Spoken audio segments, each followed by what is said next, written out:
responsabilité sur ces politiciens-là que qu'on aura une chance d'avoir des solutions acceptables. doy na waar doy na waar et puis encore am na lu ma il faut ñu jël si encore ci les paradis fiscaux sénégalais yi dañuy xaw a jaaxle ndax bu ne 250 milliards da ko def ci avion génn wala da ko sol ci ay saaku wala ay bons de trésor la maanaam ñaare nu ñuy génne noo xalaate mo li ñuy génne alal ju toll noonu parce que da ngay dégg ñu ne diw de dem na ak nangami milliards yu de wàcc na ak nangami milliards koppar yooyu yéen sàcc yi dañoo bëgg ngeen leeraloon mu ci saaku ngeen koy sol wala ci wax ni ngeen koy def wala ngeen koy fret wala ngeen koy séddale ay nit ñu jiitu leen man daal ni ngeen fexe ba génne ko surtout ngeen di romb douane bi ngeen di romb doo nga di dem tout récemment rek yéen ngi fàttaliku Farba Ngom ànd ak juróom-ñaari nitam ak ndayam ak jabaram ak i jarbaatam ñu bokk seeni wulis peese seeni bagage ñii dem local moom mu dem première classe bin wàccee nu Farba def bin wàccee Farba Ngom dafa génn dem ma del siwaat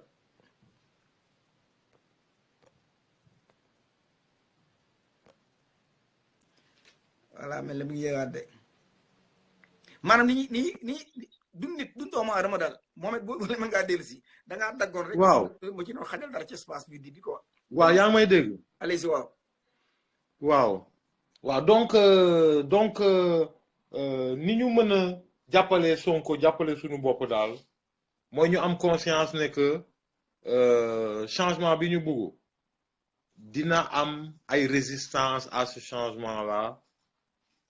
te kenn sous le magistère de Macky Sall personne n'arrivera à donner à un Ousmane Sonko de façon légale la possibilité de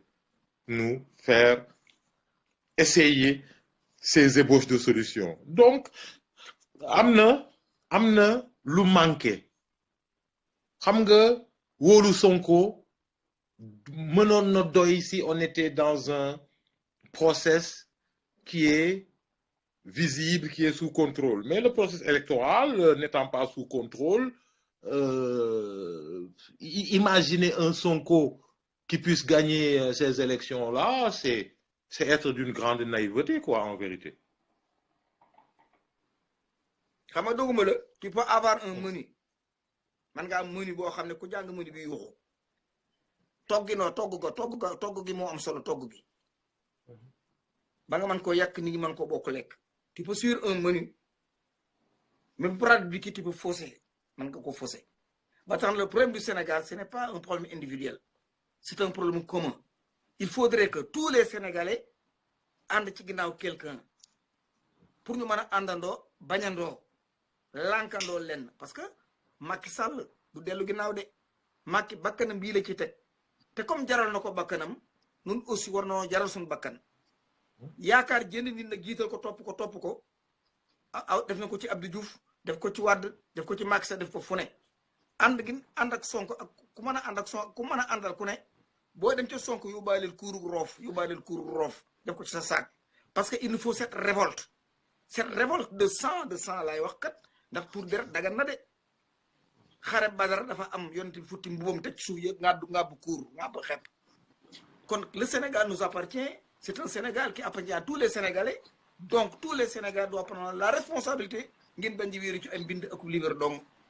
képp kuy wate ji ñu yóbbaaleel kuur roof gu neen bot parce que duñ nangu Macky Sall di sàcc élection yi te sàcc na ko ba pare nous avons pris un billet pour aller à Lille Macky nous a embarqué à la gare de l'Est ñun ñëpp ñu xamandoo ko kon bu àggul Lille ngeen jëm dama da doon dagan askan wi génn cette fois-ci ak beneen alternative boo xam ne moom lañ jëloon Badar ba libéré tey l'islam jaar dagan waaw mais xam nga problème bi Ousmane li ci ëpp solo jaar ba ca la mais pourquoi pas xam nga lan mooy problème bi Ousmane c'est que les Sénégalais se sont habitués à un argumentaire qui les déresponsabilise par rapport à la chose publique xam nga ñi ci di nga leen dëgg ñuy wax ne que ku ci dee yaa perte politiciens yi voilà c'est comme si le Sénégal appartenait en priorité non pas à ses citoyens, mais juste à une petite frange que représentent les politiciens. Donc, nit ñi tant que amuñu conscience ne que politiciens yooyu ñooy ñiy gérer portefeuille commun yi ñooy ñi nga xam ne que ils vivent sur le dos de la nation ñooy ñi nga xam ne que ñoo gën a intéressé par le maintien du système donc mooy ñi nga xam ne c'est ceux desquels il faut le moins attendre les efforts pour le changement de système. Donc, la problématique, elle est assez claire. Attitude yi ak réflexion yi ñoo war a changer. Xam nga munoo tamit ne affaire bi suma yëf la ba pare di contenté wu ne la seule attitude que je vais avoir, c'est d'être celle d'un commentateur en tribune qui va se soucier de sa propre intégrité physique et qui ne va faire aucun effort personnel pour que cet idéal auquel il aspire puisse advenir. Loolu yenn wul maana wala njaa day wax ku bëgg dara foog nga def dara ñun nag dañu toll foo xam ne def dara dafa jot def dara dafa jot. Voilà, Sonko peut bien dresser un menu. Son menu est propre, menu bangini. C'est ce que le peuple ne comprend pas. Ne comprend pas. Sonko c'est un bon cuisinier qui a dressé un menu. Qui serait ce cuisinier le menu? C'est le peuple sénégalais. Motax, cette unité nationale, Montagnac, unité nationale pour nous rendre ce rapport de force est inévitable. Il nous faut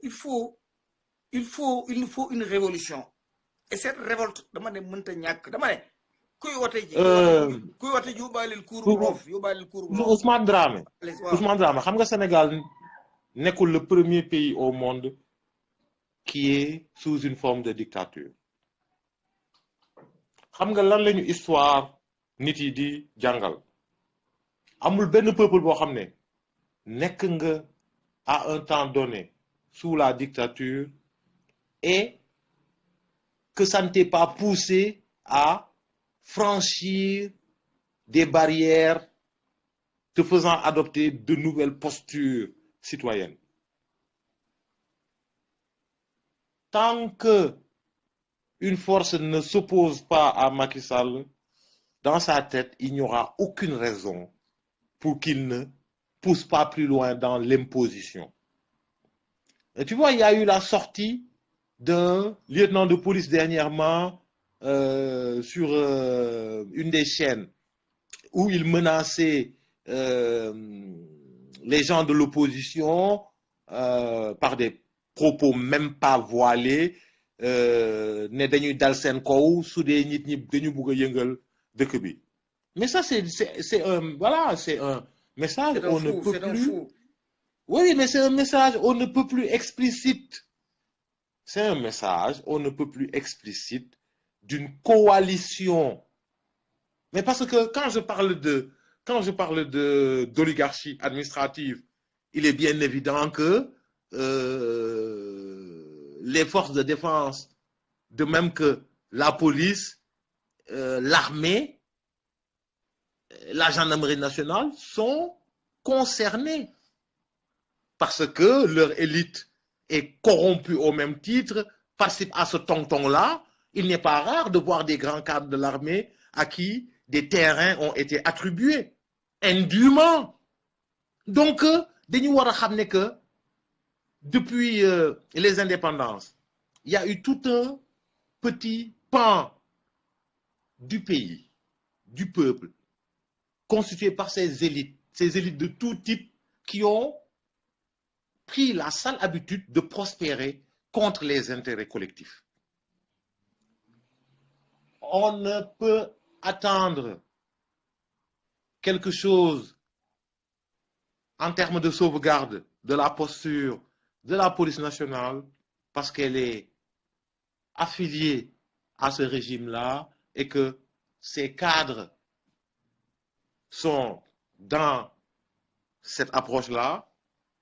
On ne peut pas avoir non plus le concours de l'armée nationale pour les mêmes raisons. C'est une politique qui a consisté à mouiller les intellectuels, l'élite, et à les intéresser à la spoliation des Sénégalais. La spoliation, oui. Voilà, donc il y a trop de gens qui vivent de prébende dans ce pays-là, que ce soit du niveau académique universitaire, en passant par toutes les échelles de son administration centrale, en passant par toutes les échelles des élites de tous les corps constitués, gendarmerie, police, force de défense. Donc, une fois que tu as compris ça, tu sais que l'appel du juge Dème prend toute sa pertinence. On se doit de cultiver une nouvelle approche citoyenne. On se doit d'avoir un engagement qui change cette donne. Loulou Ousmane Dramé du deñ. du dañ xam nga doguma la naturellement une révolution ñaare pour mu saf ñoo xam ne mburu ñoo manqué surtout les campus universitaires heure bii les étudiants war na ci ay débat sur débat mais ñoom da leen a piqûre ñi ngi nelaw le syndicat ñoo ñi nga xam ne aussi ñoo waroon dajale les travailleurs di ubbi seen bopp di rayante ci yeneen pour seet nu révolution taxawee su loolu jàllee aussi bu confrontation amee armée bi dana yéex a ñëw dagg ci digg bi bu ko defee leneen am police mooy mujjee ñëw te gisuma benn maanaam plan architectural boobu nga dem mooy monter une révolution dama ci gisugul benn yoon Sénégal jéem ci dara maanaam l'université kenn ku ne xam ne seen xel nekkul sax ci jéem a xalaat zircon wala xalaat leneen kenn ku ci ne sa bourse bi nga am déw na ne ci sa bopp ñooñu ñoom booy ñu teg leen fële parce que l'université ñu amoon ñu waroon a jiite le syndicat am topp ci armée bi ami confusion ak i problème ay coow ni ci biir armée bi police am ab xëccoo mais je trouve que liñ gis daal mooy ay kilifa yi diine yi wañu ko ànd ak ñi yable seeni ndaw wala ñu gis ay étudiants yoo xam ne bourse moo leen intéressé seen bourse la ñuy lijjanti wala syndicat boo xam ne ñam représenté képp la seen xaalis ak seeni droit lay laaj maanaam benn société civile boo xam ne daanaka jóg politiciens ñoo yem parce que heure bii les débats révolutionnaires dafa doon ci koñ bu ne maanaam ay PRL pouvoir local pouvoir révolutionnaire local ay pouvoir révolutionnaire local maanaam koñ bu nekk am mu mel ne ay gang ñuy waxtaan ci biir rajo bi Sénégal waroon na toll fii la Sénégal waroon na toll les chefs de parti boo ñu doon ay chefs de parti mais ay chefs de rebelle la ñu waroon na toll heure bii Sonko kenn waru ko woon a teg bët dafa doon làqu ca Casamance genn wàllu soldat yi topp ko bu jaxasee dëkk bi parce que Macky Sall moo ko def les Nations Unies moo nu jox droit ci article 35 lii jaaduwul xam ngeen ko jàng ngeen defu leen yéen liil ngeen jëm war a jël gare du Nord Macky jël seen i bagage yóbbu leen Montparnasse soo leen ci saxaar yi ngeen nangu ko du yàgg mukk ba ngeen àgg liil seenum njàng xam ne Macky dribble na leen ba pare dem élection bi déception bu mag a mag laa ci am déception bu mag laa ci am. mais tu vois Ousmane maa ngi lire donc nit ñi ngi proposer ñu inviter Sonko mën a waxtaan ak moom waaw pourquoi pas mais d'autant plus que moi je maintiens que Sonko li may wax ni moom ma ko gën a xam Sonko li may wax ni moom ma ko gën a xam moom ma gën a xam ne que am na un préalable à la possibilité de mettre sa vision au service du Sénégal. C'est pour ça que lors de la fin de mandat au Sonko, peut-être mom Sénégal, mom Pathé Gueye qui est au Canada, rares étaient les intellectuels dans ce pays qui ont dénoncé cette fin de mandat au 3 avril qui était effective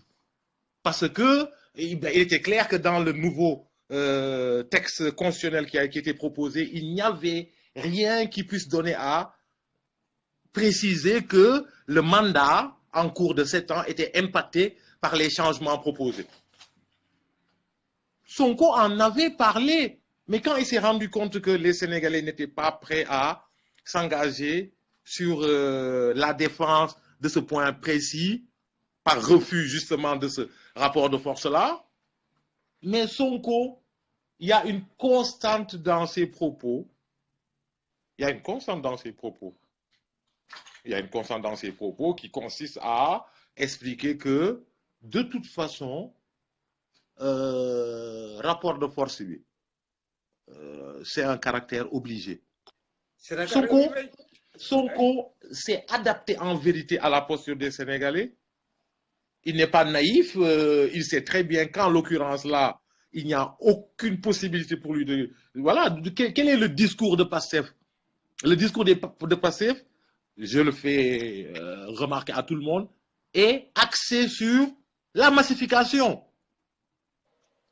Qui dit massification dit miser sur des temps à venir. Voilà, donc concrètement, on est dans le cas de figure où, sans le dire, tout parti de ces forces de l'opposition travaille pour le coup d'après. Travaille pour le coup d'après. Certains sont allés rejoindre Macky Sall. Le PDS sentant que la candidature de Karim va être peut-être invalidée et dans un entre-deux qui aussi ressemble un petit peu à essayer de peut-être se positionner pour le coup d'après. D'où la non-volonté chez Maître Wade d'avoir une figure qui émerge en son sein pour maintenir constant les possibilités pour son fils pour le coup d'après. Et Sonko joue aussi le coup d'après, joue la carte de leader naturel de l'élection, leader naturel de l'opposition après les élections à venir.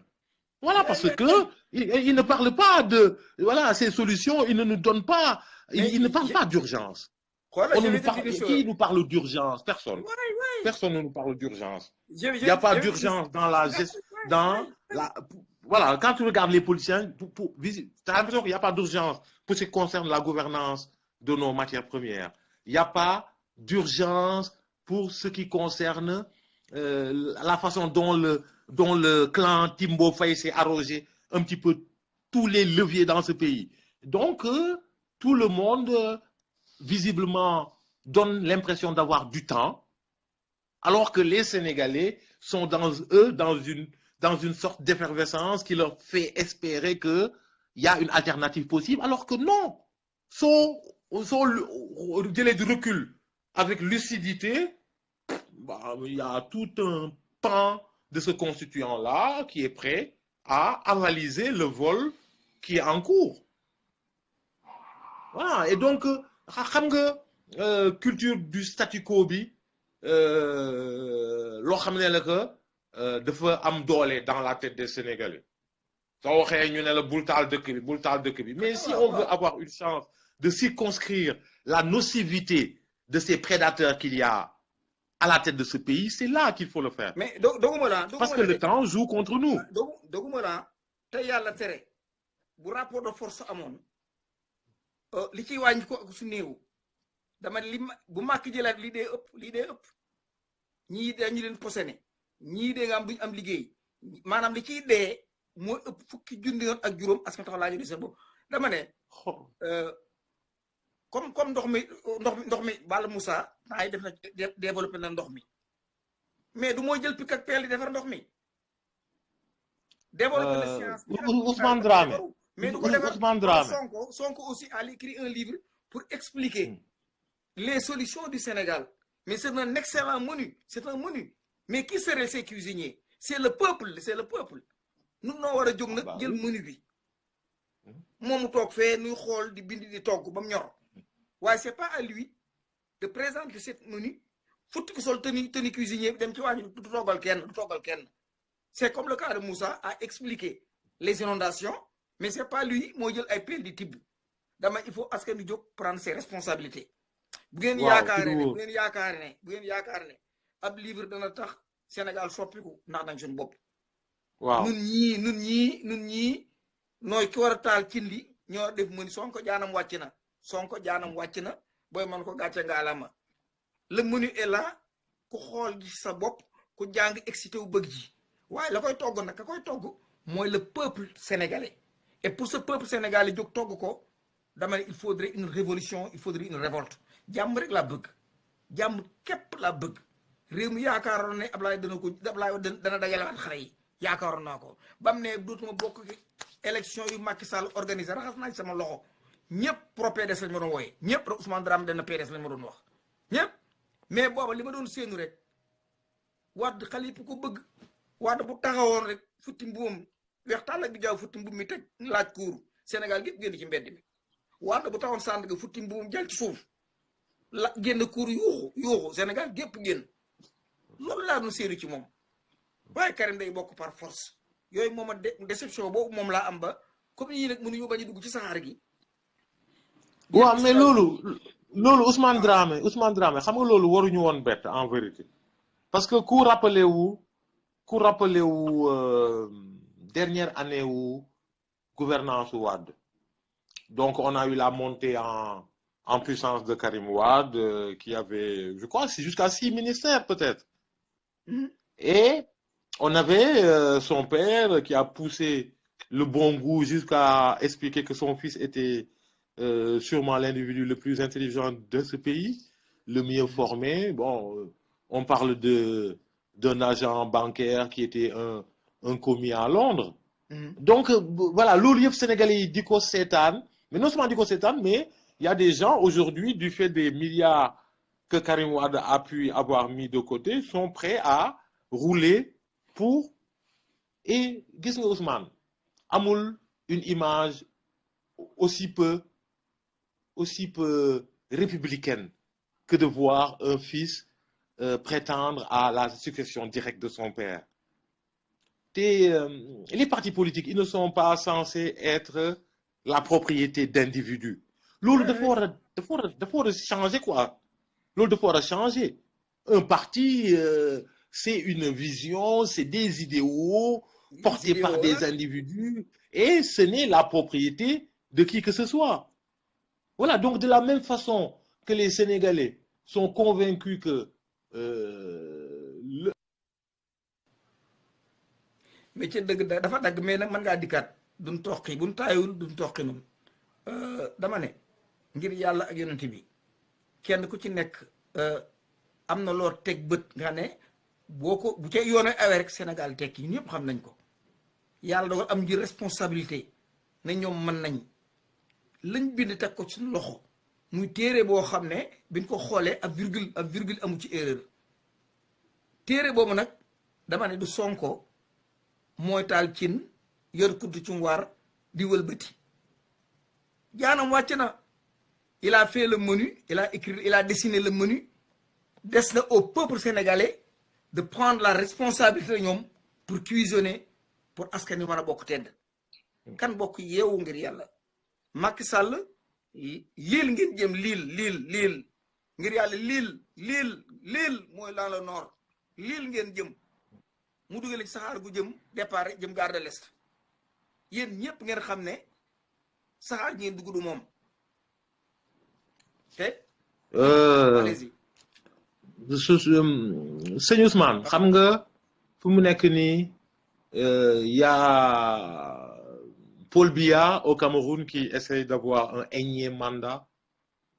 On parle déjà d'histoire de fraude alors qu'on est en plein process. Les Camerounais vont bientôt se déterminer. Il y a eu des fraudes au Mali. Il y a eu des fraudes au Gabon. Partout. Qu'est-ce que je suis en train d'indexer? Une certaine appétence au non-respect des règles dans l'espace francophone en Afrique. Et donc, loolu war nañu bàyyiloo xel ci leen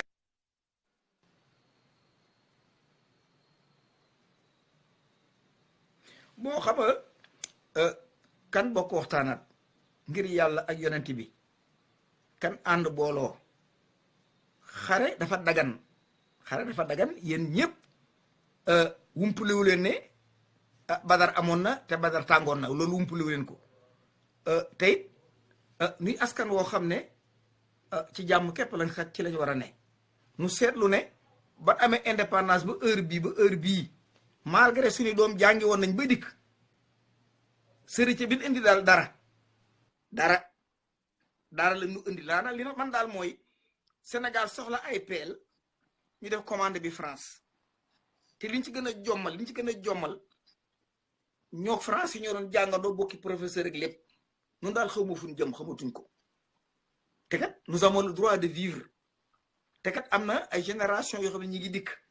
di daw di ñëw di gën di bari te bis na tey suñ bopp sax mënuñu lijjanti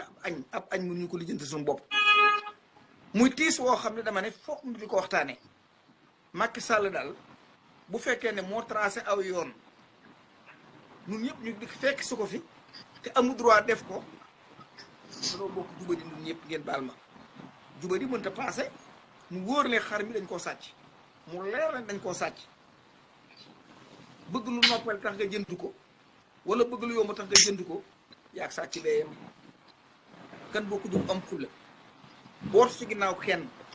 ñun ñëpp ñu booloo doon benn bloc comme mu leen a bañ a wate ji na ngeen wate ji de waaye kuy dem yóbbaaleel kuur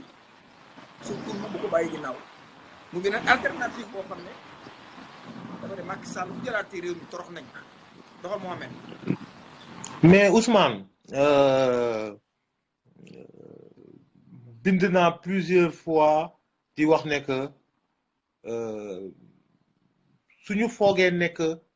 ay carte ñoo fi nar a jëlee Macky Sall ah man de je suis prêt à prendre le pari que non seulement carte du ko fi jëlee mais ñaari mandat du ko fi jëlee. déedéet. li bon donc xaaral ma bamtuwaat ko. non seulement carte du ko fi jëlee. doguma la Ablaye Wade. waaw Ablaye Wade ay carte jëlee ko fi de. France moo ko ne génnal ci bitti comme gañal génnal. c'est la France moo ultimat dem de. Macky bu ne damay toog France jàppale ko day toog. waaw mais Ablaye Wade France dafa doyaloon ci moom. mooy bi mu koy France ko takkal say bagage bu ma dénk sa kàddu takkal say bagage dem mais ñi wër Ablaye Wade wóoroon na leen ne Ablaye da doon lànk da doon bañ mais France moo ci dugal kàddoom mu jëli bagage am Macky mii nag bu ko France jàppale fenn dul dem armée française ñi ngi toog wër nu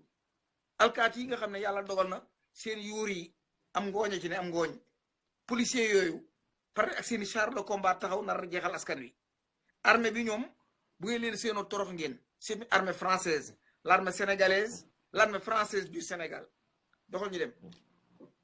waaw non donc loolu moom donc fu mu nekk nii nit ñi mënuñu nangu trop donc c'est souvent malheureusement le cas mais bon dinañu toll foo xam ne conscience yi yëpp dinañu nekk devant le constat que foog ñu changer dara ci sunu doxalin loolu moom te ci Macky lay arrivé. ci Macky lay arrivé du doon voilà ci Macky lay arrivé donc quand on sera le dos au mur on n'aura plus d'autre choix que de réagir on n'aura plus d'autre choix que de réagir de toute façon man yàgg naa gëm ne que Macky Sall ci boppam mooy nar a pousse Sénégalais yi à cet extrême-là et ça va passer par des abus de plus en plus marqués voilà donc loolu moom donc mais il faut que tout le monde en arrive à un niveau d'exaspération qui fasse qu'il y ait une masse critique de gens qui sortent dehors loolu rek a ci des c'est que nous avons des populations le Sénégal n'a pas de peuple amuñu peuple un peuple dafa am lu leen boole nga ne communication bi toujours day mel lu mel ne Dakar yi gu leen taqale mais une population des populations le Sénégal dajale moo tax communication dana fi jafe trop mais université heure bii les étudiants heure bii dama ne ñi ngi war a di gisee ak di gisee cœuru la révolution mooy lan ak le sens de la révolution CPRL pouvoir révolutionnaire local yi ne ci koñ yi étudiants yi ak syndicats yi di dugg di dem di ñu di leen former ak a wax ak ñoom armée bi am ay dispute ci seen biir nga xam ne kenn ku ne armée baa ngi tàng ci suuf la police xam ne peut-être les renseignements généraux c'est la police police yow mi lay dégg maa ngi yow ñàkk solo ñi ñun lay déglu waaye politiciens yi rawale koppari ay milliards muy génn amuñ ci ñoom soxla dama ne police man mu ñàkk xorom mi ak yow mii lay enregistré ak a déglu waaye Farba Ngom bi muy duy wuli si xaalis yi di téléphoné ak di joxante rendez-vous amul lu ci renseignements généraux bañ na ko ba dafa romb police bi ci aéroport romb gendarme bi ci aéroport ak waxandey wëlisam ak mbooloo mum àndal dem ba Paris ñu door koo jàpp te pourquoi ñu jàpp ko porte bi mu génnee porte diplomatique la foofu dañ koy recevoir comme kilifa mais ña nga xam ne nag dañuy génne ca porte ba ca des bokkuñu ko Farba fi ñuy jaar ñooñu raw nañ moom lam ngaa boon lañ jàpp waaye ñam àndaloon ñooñu raw nañ les renseignements généraux du Sénégal kenn ëpp leen xam-xam ci école yi leen jàngi comme tout un chacun wóoroon na leen ne ñi ngi écouter ils étaient à l'écoute kon Farba tëbu rek yóbbu xaalis bi noonu tëbu rek yóbbu ko daf ci am lu ko wér moo tax mu ngaa bokk dama ne les renseignements généraux du Sénégal man Ousmane Dramé ngeen déglu ma yàq la ñaari genn wàllu mënul leen ma ko du ma terroriste du ma wëyu je suis un pur sénégalais samay maam ci réew moom bu leen juddoo ñàkk tuur fi seen deret pour le Sénégal ma màggee fi mun ma fee tekki dara li ngeen di lekk bëgguma ko ma xool ko muy posen ma jël samay bagage dem sama yoon kon j'ai le plein droit bu ma gisoo lu ma naqari dama koy wax li leen gënoon a métti loolu doon na gën a métti réew mi mooy Aliou Sall ak njabootu Macky Sall gi jël ay wuriste ci xaalisu Sénégal ñëw fekk ma New York yi di ko lekk ma teg ci sama bët Marième Faye Sall magasin yi gën a riche ci lay dugg dana dem Macy's parfum gamme parfum yi fa nekk ba ca gën a néew doole ay $3000 lay jar day dem Saks Fifth Avenue day dem LV maanaam Madison Gloire bi da koy topp day shopping yan lépp nag Penda Mbow yanul ko bi ñu waar gi muy alal boo xam ne c'est le trésor public moo ko moom man Ousmane Dramé mu naqari ma di ko wax les renseignements généraux du Sénégal nan damay enregistré lu ngeen mën def leen ko en tout cas je vais mourir dans l'honneur je resterai Sénégal le Sénégal que j'aime Sénégal moo ma jaral sama life bi parce que ma sax jeexal naa waaw 64 ans ku dund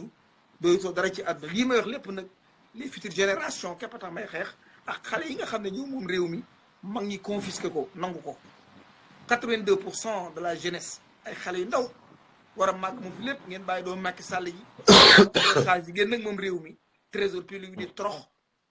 dama ne man dama koy wax waaw bu ma ci dee suulil ma ca tëmbalil ma ci ndox mi waa doxal ñu dem ah non mais loolu kañ moom loolu moom mooy wax ji 90 jusqu'à quand 82% de la population va continuer à se laisser spolier loolu mooy wax ji moom moom tënk nga ko magistralement wax jëm loolu mooy xoolal la mooy les moins de 25 ans les moins de 25 ans 82% lañ jigéen ñi leen jur kenn amu ci âge de retraite xoolal gis nga Ousmane muy réew mi nga xam ne xale yi ñoo mu réew mi ak seeni ndey mais pourquoi Marième Faye Sall def ne moo ko moom ak jëkkëram pourquoi Ousmane Dramé 1 million de Sénégalais dehors xam nga lors de son rassemblement à l'Obélisque le mouvement Y en a marre avait demandé qu'il y ait au moins 1 million de Sénégalais dehors 1 million de Sénégalais dehors 24 heures waxuma la sax ñuy oppose non xoolal nañu génne seen kër ak seeni leket ak seeni bool di fëgg rek voilà manifester ton mécontentement d'une certaine façon ou d'une autre mais loolu ce n'est pas nécessairement ça peut se concevoir dans des postures qui soit non violente. Ça peut se concevoir dans des postures qui soient non violentes. Mais, effectivement, ñàkk a farlu ci engagement ak foog ne que livre bi Sonko génne moom dina changer en quoi en quoi depuis moi je l'appelle c'est du n'importe quoi. C'est juste du n'importe quoi. Le menu de Sonko. Voilà. Et je vais dire aux gens deux ou trois vérités. Tu sais, c'est pas Sonko, même au pouvoir, qui va changer l'indiscipline des Sénégalais. C'est pas Sonko au pouvoir qui va changer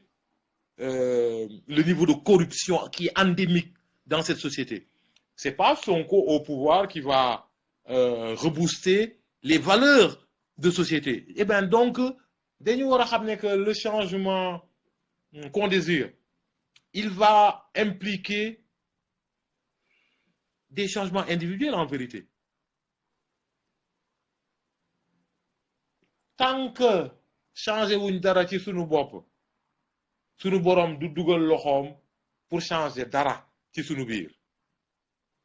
Loolu du man du Ameth Diop moo ko wax. Loolu moom ci kitaab bi la ne. En tout cas, mais nag ñun comme voilà loolu moom du Ameth Diop moo ko wax. Loolu ci kitaab bi la ne. Donc très bien. Et donc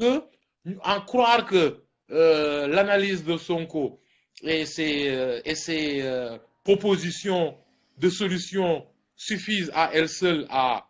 induire un changement automatique et à induire un changement comportemental et à induire un changement paradigmatique, c'est juste c'est juste absurde quoi. Donc tu as raison, ñun ñoo war a xam ne que la cuisine reste à faire. Voilà. Et cette cuisine-là, elle passe par un rapport de force à imposer dans la rue qui va rendre ce changement possible. Très bien. Loolu moom du chinois. Très bien. C'est pas du chinois, c'est pas du japonais. Loolu moom lu xel mën a lu xel war a mën a nangu la. C'est comme Cheikh Anta Diop. Cheikh Anta a écrit beaucoup de menus. Ay menus yu jeex la bind teg. Mais le peuple n'arrive pas à cuisiner ces menus-là. Le peuple n'arrive pas à cuisiner ces menus. Kon élection yi élection Sonko. Gis nga Ousmane Dramé, c'est le peuple lii ñuy jooytu nii. Voilà. Gis nga lii ñuy jooytu nii. Ce monsieur, allez-y. Gis nga li ñuy jooytu nii ci en termes de comportement qu'on aimerait voir. Mais ça, c'est le fond de la critique que Trump a lancé à tous les Africains. On accepte d'être traités comme des esclaves chez nous.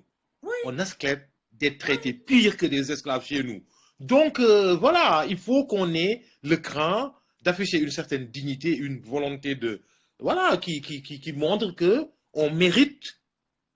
ce qu'on pleure là. Parce que les pleurs n'y suffiront pas. Ça fait des siècles qu'on pleurniche derrière une liberté et une autonomie qui ne viennent pas.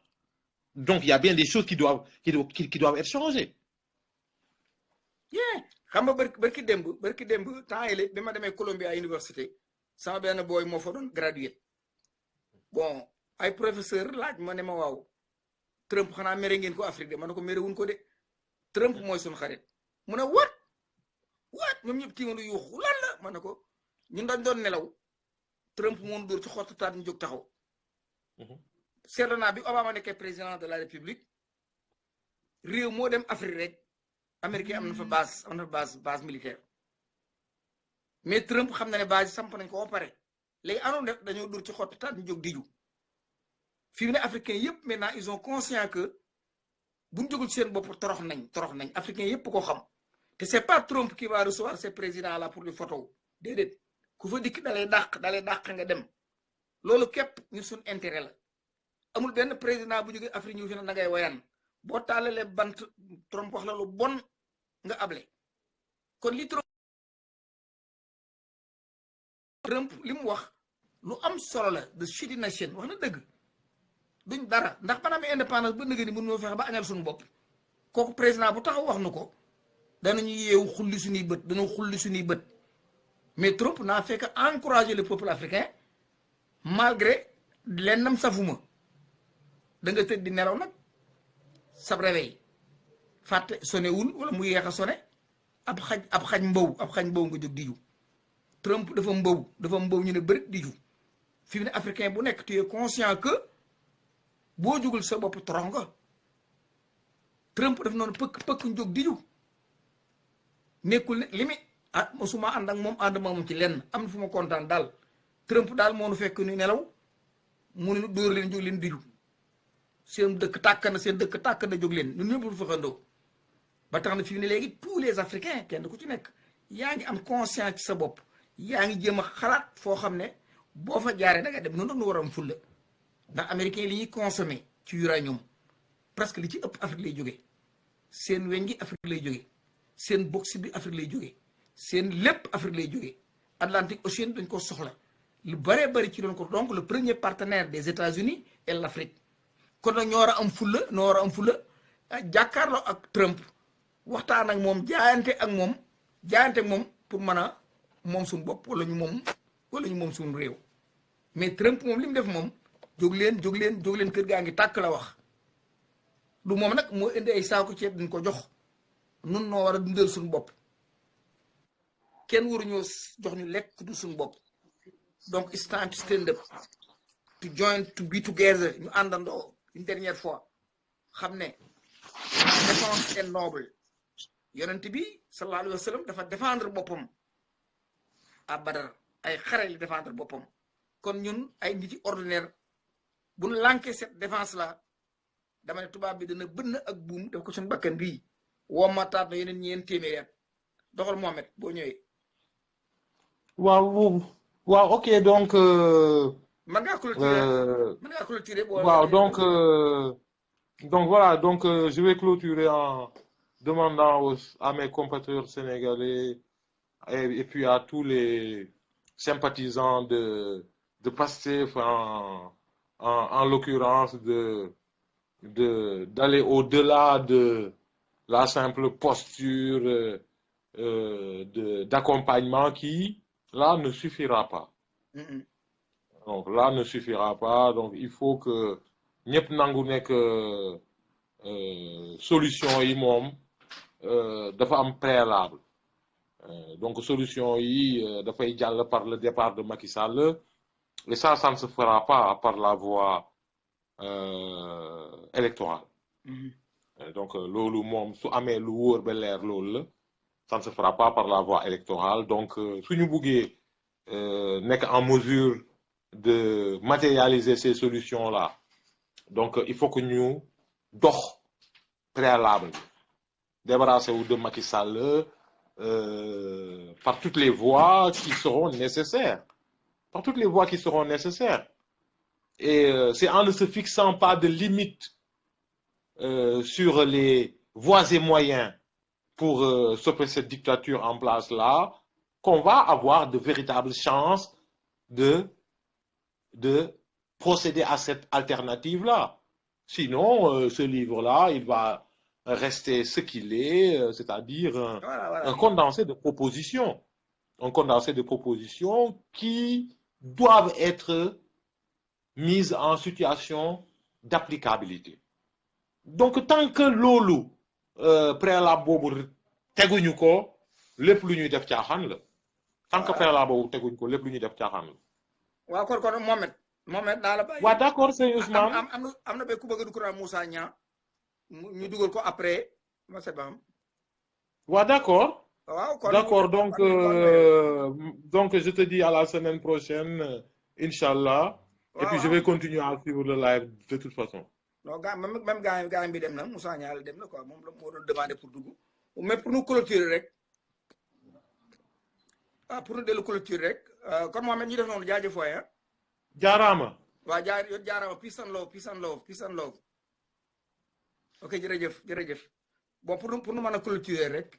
bëggoon nañoo dugal Célestino pour nu waxtaan ci affaire lekk yi xam ne moo am Sénégal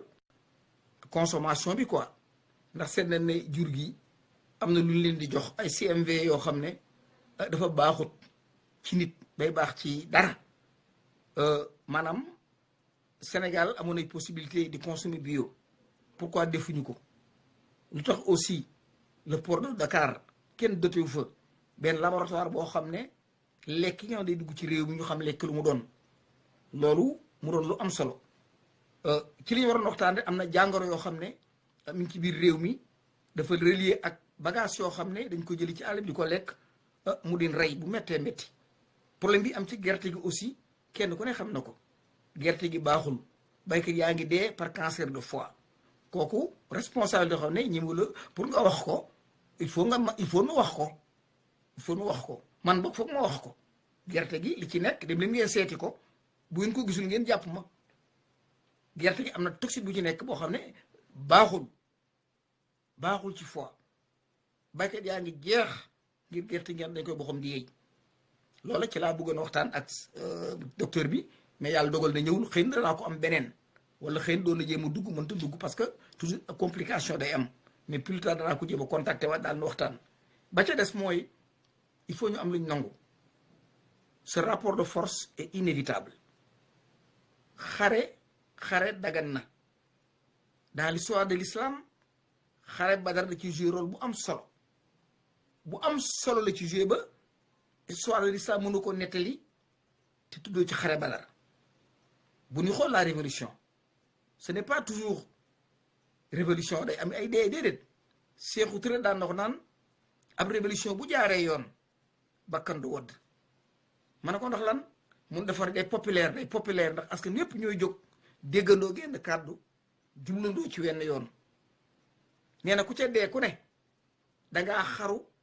wala nga doon jéem a jàppale régime bi fi nekkoon en place pour mën a continuer na nga daa dundee waaye une révolution bu fekkee ne am na dëgg-dëgg dama ne lay dee lu néew lay doon fii Sénégal jëm nag kenn ko xam ne du yoon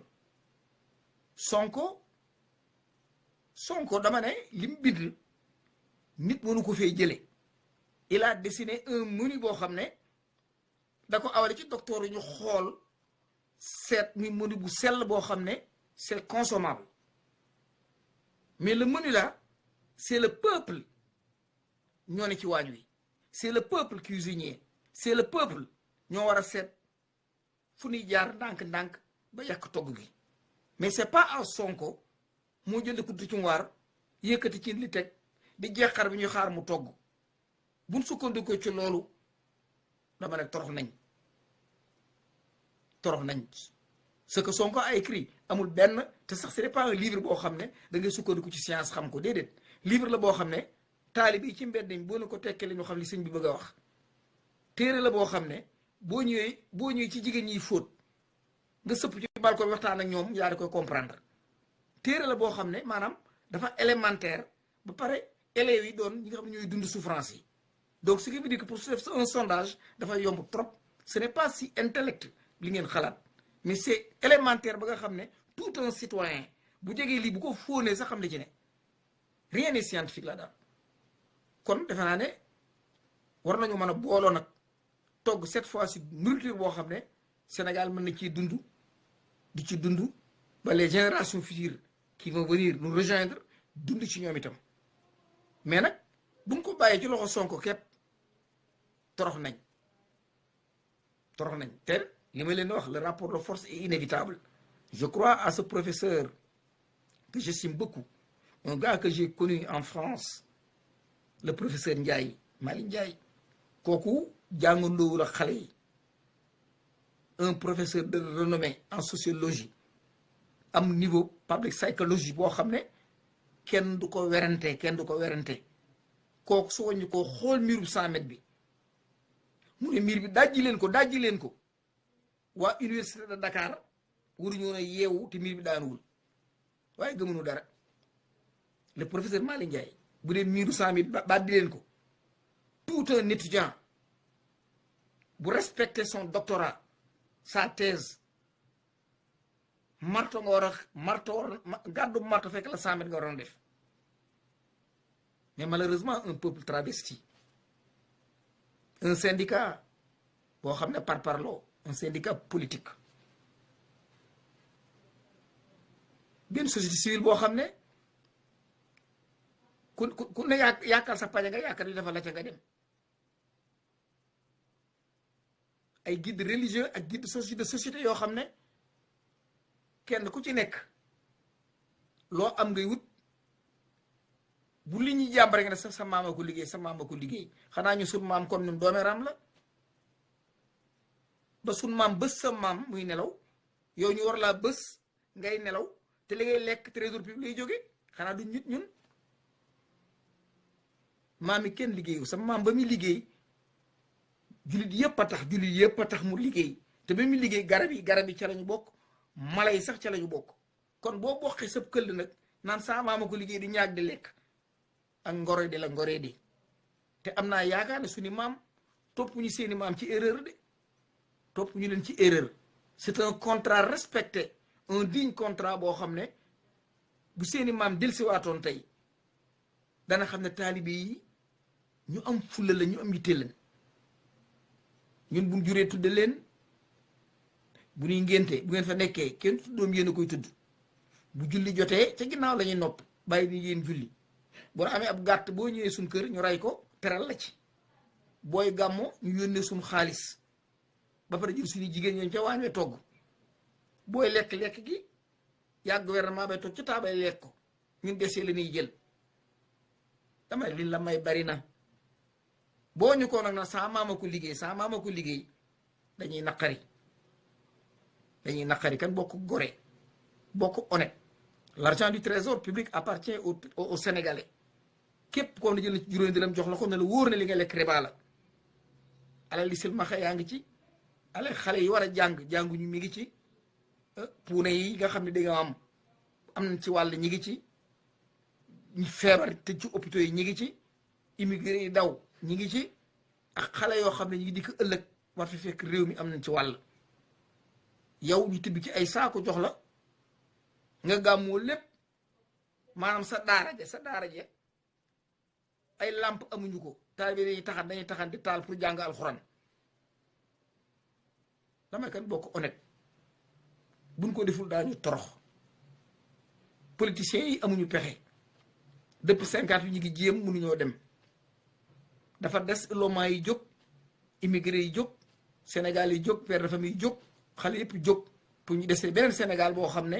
bu ngeen ànd ak les Sénégal de l'extérieur les Sénégal de l'extérieur mën nañu desee benn projet boo xam ne Sénégal dana dem ca kanam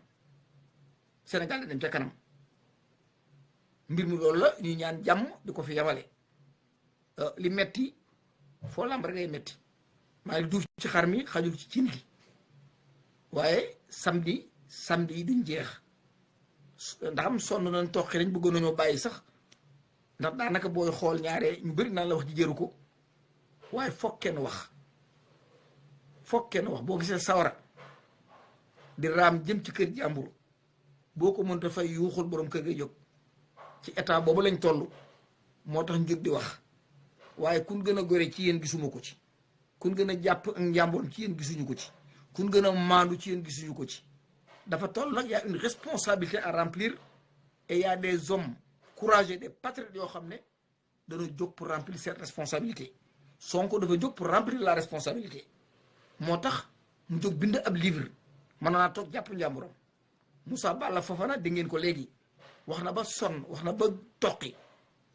il veut pas ëllëg ñu ne ko lu tax waxoo muy remplir une responsabilité donc ñun ñi nga xam ne ñu ci rajo sociaux yi nañ organiser bu baax a baax jóg taxaw ci nu askan wi boppi ubbi ko su boppi ubbi ko rek kenn ku ci nekk fa nga jëm da nga ko xam day mel na GPS lay mel nga ne moo lay guide ba nga àgg direction bëgg a jëm société bi nga nekk itam nooy toogee day yomb parce que da ngay xam ñi nga àndal xam li ngeen séq xam li nga warloog ñoom ak ñoom li ñu warloog yow de retour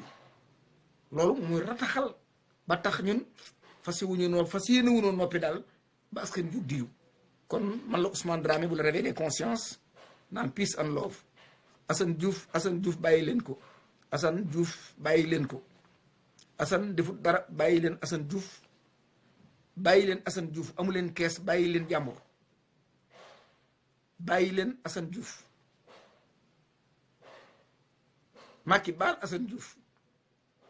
bàyyil Assane Diouf laa wax jotu leen dara baal jàmbur say dooma ko gën a dëng fuuf Aliou Sall gën a dëng fuuf sa jabar gën a dëng fuuf yow ci sa bopp juboo Macky baal Assane Diouf ak yeneen xale yi fa nekk ca kaso ba yépp ay sàcckati portable ak i montre société bu doy waar rek moo tax ñu jël portefeuille jàmbur wala société bu doy waar ñu sàcc xam jàmbur waaye ñi nga war a jàpp mooy ñi sàcc ay milliards di ko yóbbu dans les paradis fiscaux Macky am na sénégalais yoo xam ne ñi mu ngi dugg Amérique ñi mu ngi fee dugg am na ñu ma ci xam bu ñuy dugg ci dëkk bi bu ñuy dugg ci dëkk bi ma yëg ko FBI lay woo ne leen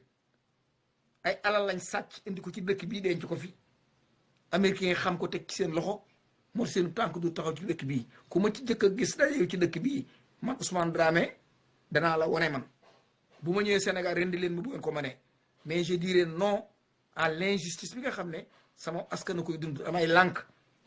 tànk yi ñu jël gàll ko taalibe yi dañu ko teggi par force Sëñ Tuubaa mës teggi tànkam benn taalibe ku ci teg sa tànk taalibe dañoo ko woñaar sànni ko ca àll ba nga teggi ko nous sommes tous des Sénégalais nous avons le même droit y a aucun Sénégalais bu supérieur morom kenn ku ne na wax doomam ne ko bu góorgóorloo jàng yor réew mi doy na sëkk te doy na sàcc gi jeex na te il faut ñu retourner ce Sénégal par une révolution pour récupérer réew mi Maître Wade demul ne ay carte gagné wu ko Wade ay carte gagné wu ko bale li ngeen di wax Wade bu ko neexoon toog mais France moo ne kii bu fi toogee yàq sama adduna ne Wade takkal say baax nga dem wala ma jóg moo tax Wade dem mais Wade dina woon a dem Macky mi mu ne damay toog tey jariñ français yi dara ngeen ko mënul soldats yi français yi foofu taxawal te armée sénégalaise sous commande de l'armée française la dara ngeen ko mënul Macky damay toog dara ngeen ci mënul mais bu ko France ne jëlee say bagage dina ko jël kon maa ngi jéggul te ñaan jàmm prochainement daal dañu ko jéem a gàttal ndax noonu rek li mën a demee man la Ousmane Dramé bu la réveil des consciences waxtaan bi nag ñun ñëpp ñoo ko bokk may gërëm sénégalais yëpp ba Japon Corée nous avons d'autres surtout de South America nga xam ne ñoom it ñi ngi way téléphone di yónnee information surtout l'Italie en Europe surtout ñu nekk Suisse England ñoom Ousmane Pouy ñoom ñëpp dañ may yónnee di ma conseil di ma dolli ay message di féliciter encore waa Suisse ku mel ne ñoom Albouri du manqué émission bi toujours danaa ma waxal ci li waxal li tey waxal li ma Albouri wax di ma indi loo xam ne dama ci sukkandiku gëstu ko waxtaan ci te day dal kon asalaamaaleykum wa rahmatullahi taala wa barakaatu jaa ngeen jëf Assane Diouf génn rek Assane dangeen ko bàyyi dangeen ko ragal a bàyyi parce que def ngeen bu génnee fayu ndax boroomu fit la ngeen téye ko ci kaso bi loolu képp a tax waaye Assane bu ne woon tuub naa bàyyi naa amatuma soxla ci yéen banque naa samay loxo jënd carte APR da ngeen ko jox milliard da ngeen ko jox da ngeen koo doxat moo tax ngeen téye ko waaye américains yi ñi leen may bët ñi leen teg bët New Orleans gëm jóge woon ñoom xam na Assane kan seen bët mi ngi ci gouvernement Sénégal ambassade des États-Unis bëtam mi ngi ci Sénégal ñun ñi nga xam ne ñoo nekk fii doon ay activiste suñ bët ak suñ xel mi ngi ci Assane da ngeen ko bàyyi par force peace and love jaa ngeen jëf sëñ Jili Ahmed Mbacke maa ngi lay ziar bu baax di nuyu waa Corée yëpp waaw sama xarit nga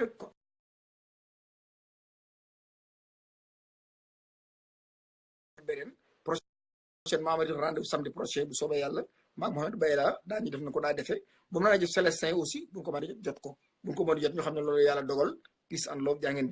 jëf